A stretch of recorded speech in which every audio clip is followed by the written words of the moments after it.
खुलुमबाय गोजोन फुंबिलि बयनिसिमबो नोंथांमोनखौ आंनि चेनेलाव गासैखौबो बरायनाय बावहरग्रोनाय थाबाय आसा खालामो नोंथांमोना खौरांखौ नायनानै मोजां मोनगोन। दुलाराय बर' फरायसा आफाद बर' थुनलाइ आफादा जयै मोनसे सावरायलायनाय मेल बानजायदों। भारतनि सुबुं सानखो 2027नि सेल्फ इनुमारेसननि पर्टेलाव बर' राव गैयैखौ लानानै बे सावरायनाय मेलखौ बानजायनाय जादों। मख'नो गोनांदि आथिखालाव सोलिबाय थानाय भारतनि सुबुं सानखो 2027नि सेल्फ इनुमारेसननि पर्टेलाव बर' रावनि अपसन गैया।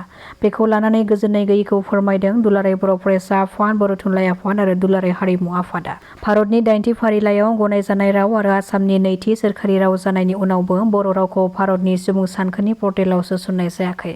बेखौ लानानैनो बर' रावखौ सोसननांगौनि थाखाय गोख्रों दाबि खालामदों आरो थाबैनो आसामनि गिबि मन्त्रि डक्टर हिमन्त बिश्व शर्माखौ लोगो हमनानै सावरायगोन होन्नानैबो फोरमायदों दुलाराय बर' फरायसा आफाद बर' थुनलाइ आफाद आरो दुलाराय हारिमु आफादनिफ्राय। तामुलपुराव एसटिएफनि हानजाया सानै बर' सुबुंखौ एरेस्ट खालामदों। बे हमजानाय सानै सुबुंखौ तामुलपुरनि गोहोम बसुमतारी आरो सासेखौ सोदोबमा बसुमतारी होननानै सिनायथि होदों। खौरां मोननाय बादिब्ला तामुलपुरनि बाङालिपारायाव हरनि समाव एसटिएफनि हानजाया मोनसे गोख्रों सिग्रोमनाय हाबाफारिखौ जागायजेननानै बे सानै सन्देह गोनां सुबुंनिफ्राय एसटिएफनि हानजाया थनै मैदेर हाथाइखौ बोखांनो हादों। बे हमनो मोननाय मैदेरनि हाथाइखौ मानास हादोरारि हाग्रामानिफ्राय लाबोनायनि सन्देह खालामनाय जादों। हमनो मोननाय मैदेर हाथाइनि लिरथायखौ 2.07 ग्राम आरो 1.97 ग्राम होननानै मिथिहोदों। बे मैदेरनि हाथाइखौ 6 लाख राङाव फाननो थाखाय थाग-थियारिबो खालामदोंमोन आरो किल'ग्रामसेनि बेसेना जादोंमोन 1.5 लाख रां होननानै मिथिहोबावदों। बे हमनो मोननाय सानै सुबुंजों लोगोसे आरोबाव बे जाथायजों सोर सोर लोब्बा दंबावो बेनि सायाव संदाननाया दासिमबो जागायगासिनो दङ। गुवाहाटी नोगोरमानि फटाशिल पुलिसनि जेयाव नांदों साबा दुथां सिखावनि हानजाया।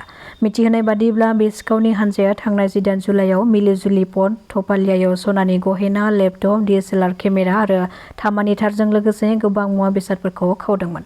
पुलिसआ खावजानाय बिगोमाफ्रा गसर होनायनि उनावनो संदाननानै बे साबा दुथांफोरखौ हमनो हादों। हमजानाय सिखावफ्रा जादों फारियै रफिकुल इस्लाम, महन राजबर, रमजान आली आरो साहेब आली आरो गुबुन सासेखौ फालांगिरि साहिदुलखौबो एरेस्ट खालामदों पुलिसआ।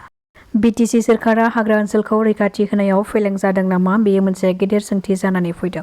मख'नो गोनांदि बावैसो सान सिगाङावसो हाग्रा ओनसोलनि दंफां दाननायनि सन्देहआव फुंखा बसुमतारी मुंनि सासे सुबुंखौ हाग्रा बिफाना गुलि गावनाय जाथायबो जानानै थांदोंमोन। जाय जाथायखौ लानानै ओनसोलावनो मोनसे दुङाव थासारिया सोमजिदोंमोन। नाथाय बेबादि जाथाय जानायनि उनावबो फिन आरोबाव खायसे दुथां दंफां सिखावफ्रा बिटिसिनि हाग्रा ओनसोलनि दंफांखौ सानफा एफा दाननानै लांदां खालामनानै फोजोबस्रांनो नाजानायखौबो नुनो मोन्दों। बे खेबाव सिखना जोहोलाव माहारियारि पार्क ओनसोलनि 4 नं गरखाता हाग्रा ओनसोलनि आयेन बेरेखा हाग्रा सिफायनायखौ नुनो मोननाय जादों। जेराव बे दंफां सिखावफ्रा बेसेन गोसा दंफांफोरखौ दानफायनानै हाग्रा फोथैग्रा मुलि होनायखौबो नुनो मोननाय जादों।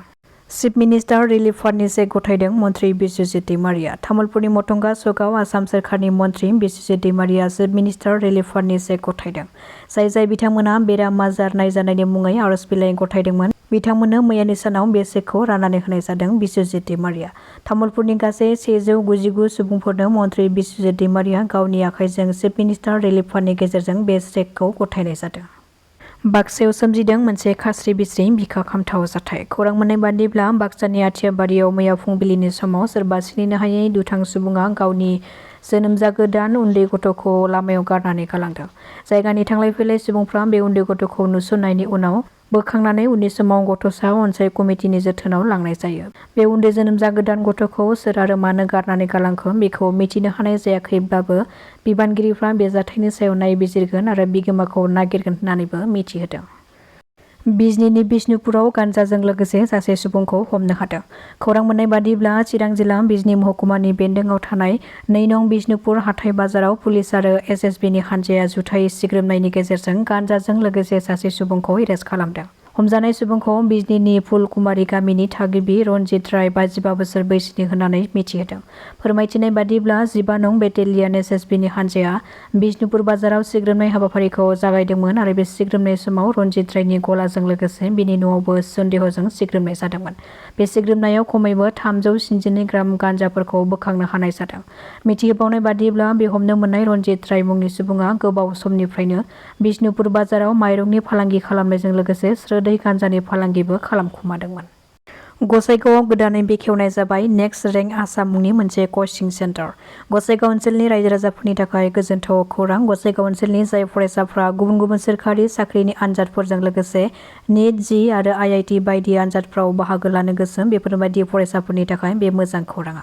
सिगां समाव गसाइगाव ओनसोलनि गोबां फरायसाफ्रा माबा मोनसे आनजादनि कचिं लानो थाखाय गोबां रां गारनानै गुबुन जायगाफ्राव लाहैनो गोनां जायोमोन। नाथाय बेफोर उसुबिदाखौ नोजोर लाखिनानैनो मैया माखासे लाइमोनफोरनि नाजानायाव नेक्स्ट रेंक आसाम मुंनि गंसे कचिं सेन्टारखौ बेखेवनाय जादों। जाय कचिं सेन्टाराव नोंथांमोना गुबुन गुबुन सोरखारि साख्रिनि आनजादजों लोगोसे नेट जी आरो APSC UPSC बायदि आनजादनि कचिंखौ बेयाव लानो हागोन।